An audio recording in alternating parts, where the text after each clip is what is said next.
Good morning, everyone, and glad to be here to make a presentation on the situation of food security in the southern and eastern Mediterranean, where I will be presenting the results of a recent report that CMI produced in partnership with FEMIS that has a specific chapter dedicated to food security. So what we see is that food insecurity has once again been rising globally since 2015 as a result of climate-related disasters. The pandemic that broke out in early 2020 has exacerbated this trend, including in the Mediterranean.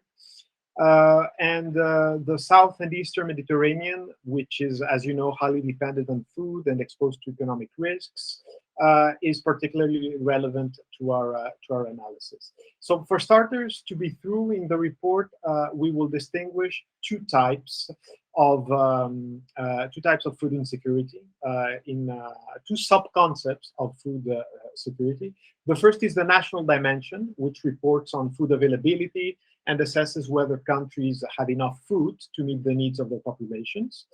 And the second one is the individual dimension, which refers to the population standard of living and indicates whether all people have access to food products in sufficient quantity and in sufficient quality.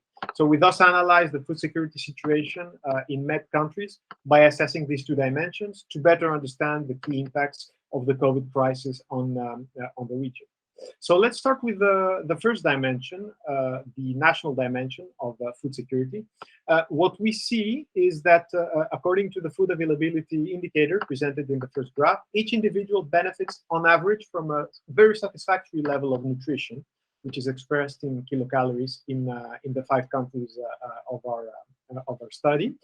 All except Jordan have a number of kilocalories per person and per day that exceeds the world average. However, this indicator is rather incomplete as it does not take into account inequalities in access to food, for example. So another useful indicator for assessing the national dimension of food insecurity is when we look at the balance of trade in foodstuffs. Contrary to what we see in middle-income countries, here we see that MED countries have always had a negative balance of trade in this regard. All have recorded a negative annual balance since 2005, with the exception of Morocco, where the food balance has been slightly positive in some of the years. Another indicator that can be quite useful for assessing the national dimension is the ratio of food imports to total exports. And here we see that all countries in the region have a very high ratio, which has increased over the past 12 years. And this can be explained by the lack of water resources in the region, coupled with growing demography. So for the Mediterranean countries as a whole, food imports represent a quarter of export earnings in 2019, compared to only 8% for comparable income countries. What is even more worrying in this region is its specific dependence on imports of essential commodities that form what we call the staple diet, so namely cereals. We see that with the exception of Egypt, these countries import more cereals that they actually produce, and this is something that we see in figure 4. We see the import dependency ratio, which is calculated by the FAO, and we see that while for middle-income countries this ratio is close to 3.2%, the dependency ratio for North African countries is close to 55%, which is about 20 times the amount of middle-income countries.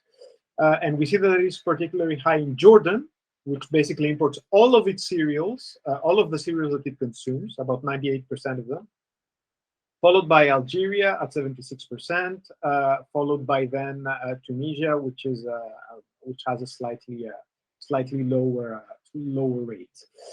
Now, let's move on to the individual dimension of food security. Here we start by looking at the percentage of underweight children under the age of 5, which is one of the indicators. And we see that even though these percentages remain quite low in the Mediterranean compared to middle-income countries, close to 30%, they are far from negligible, with 22% in Morocco, for instance, 22% in Egypt and 15% in Morocco. Meanwhile, when we look at the percentage of people suffering people suffering from moderate or food insecurity. We see that it is higher in Mediterranean countries, a fact that is surprising given the figures that we have on child undernourishment in the region. And this is a percentage that has increased everywhere, except perhaps in Algeria. We also see that it's interesting to know that food insecurity in the Mediterranean region is accompanied by a very high rate of obesity. We see that the percentage of obese adults has increased by almost 10 percentage points over the last 15 years, whereas in comparable income countries, it remained limited to 7.2%.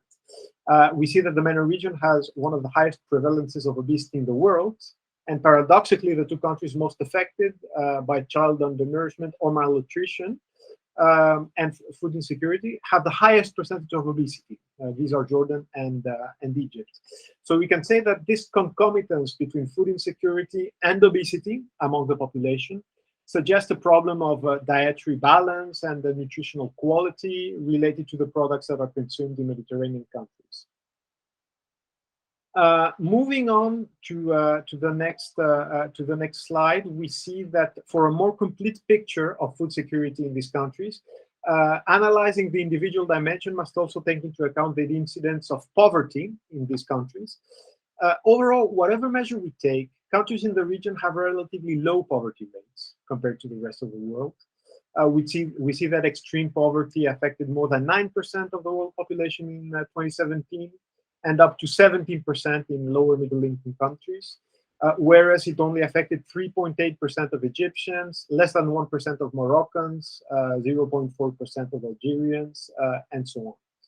However, the coexistence of relatively low extreme rates of poverty, together with situations of malnutrition, can be explained by the high thresholds that are used to measure the incidence of poverty, which indicate that people in the region are in fact highly vulnerable to extreme poverty. They're just at the threshold. So although this level is relatively low, the proportion of people that live between $3.2 a day or less than $5.5 a day is quite high, and it's close to what you find in other comparable income economies.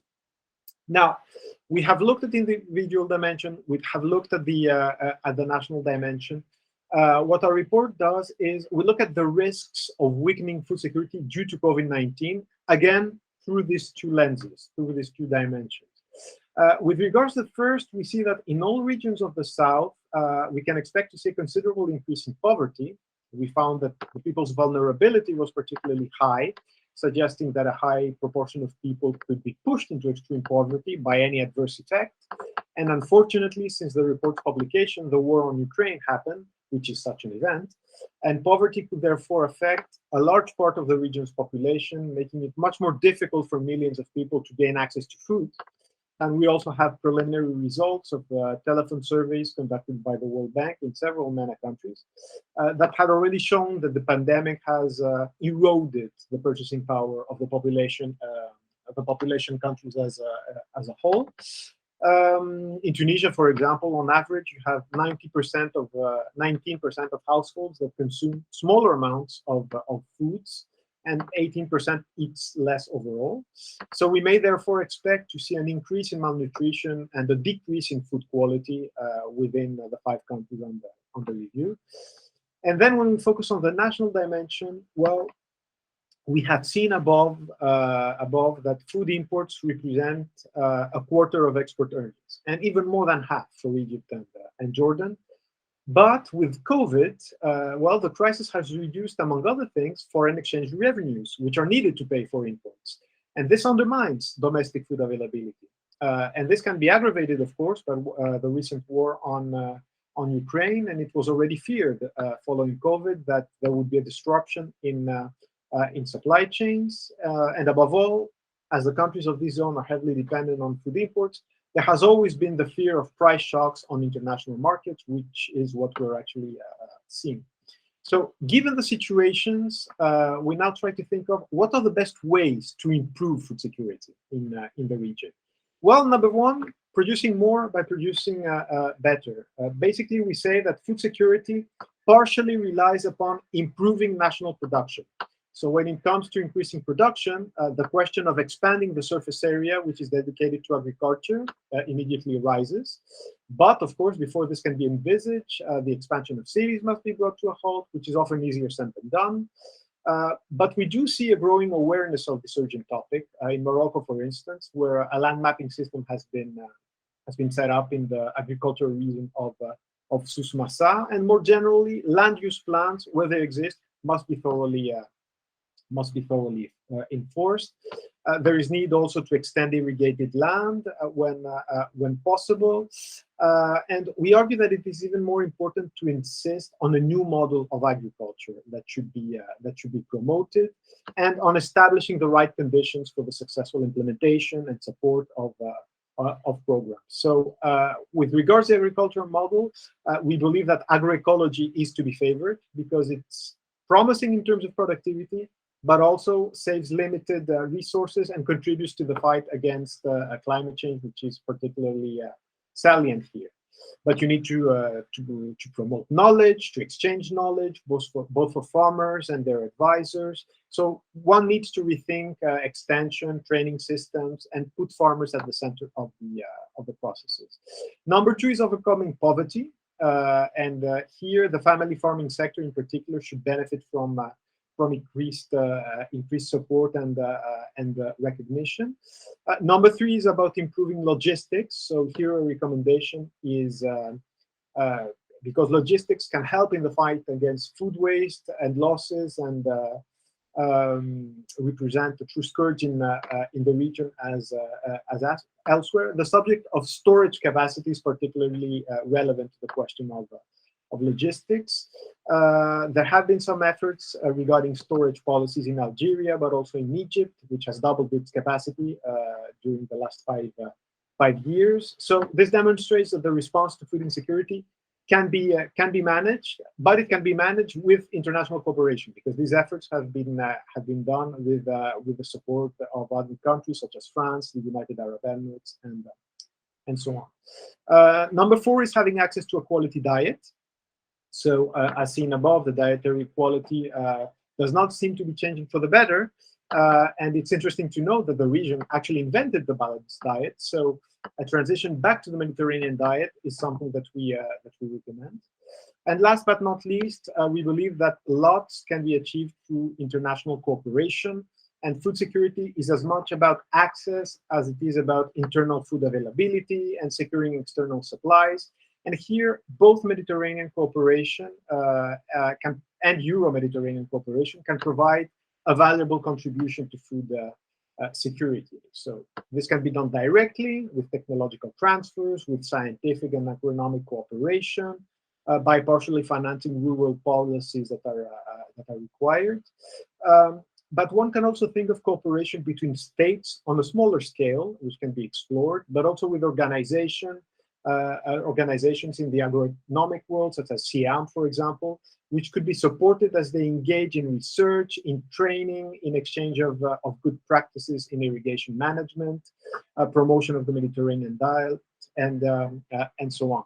So, in a nutshell, this analysis gives rise to a series of recommendations about reducing high dependency on food imports, about increasing food production through protecting farming land, through better irrigation systems, strategies to identify crops, and so on, by focusing on agroecology, by having the implementation of a larger scale rural development policy, by developing social policies, of course, to support households through safety nets. This is particularly important if you want to target the poor, and by revitalizing cooperation between Europe and Med countries in the agricultural sector. So this is among the things that we recommend, that Europe should strengthen its programs to finance projects that contribute to intelligent development of agriculture through PRIMA, for example, the PRIMA initiative, all the while taking into account local conditions.